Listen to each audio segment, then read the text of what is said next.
the Grigori or Watchers. Sila ay mga anghel na lumabag sa utos ng Diyos, bumaba sa lupa, nakipagtalik sa mga kababaihan at nagturo ng bawal na karunungan sa sangkatauhan.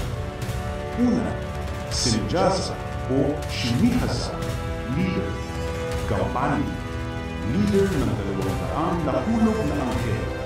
Kasalanan, nagturo ng salamangka at mahika. Katangian, mapangakit, matalino, pasinuno ng pag-aaklas. Pangalawa, Azazel, Gampani, nagturo ng paggawa ng armas, alahas, at panlilinlang. Kasalanan, karanyaan, karahasan, at kagandahan para sa puso.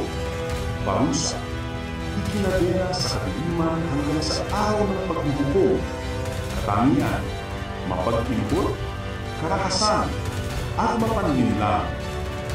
Pangatlo, Armoros, kasalanan, nagturo ng mga orasyon at pagbibigay bisa sa sumpa. Pang-apat, Barakil, kasalanan, nagturo ng kaalaman sa kidlat at kulog.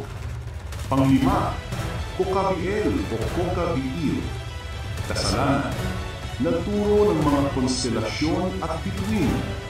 Pang-anim, Penumil, kasalanan, nagturo ng pagsusulat, panlilinlang, at huwad na kaalaman. Pang-pito, Gabriel, kasalanan, nagligaw kay Eva, nagturo ng pagpatay at amas. Katangian, mapanganib, puso, at tagasira ng buhay. Pang-walo, Tamil o Kasdeja, kasalanan, nagturo ng demonyo, abortion, at laso. Pang-siyam, Batariel, Chazakiel, Sariel, hindi mapagkamanan sa balan, kasalanan, astrolohiya, at iba pang kaalaman na hindi pinahintulutan.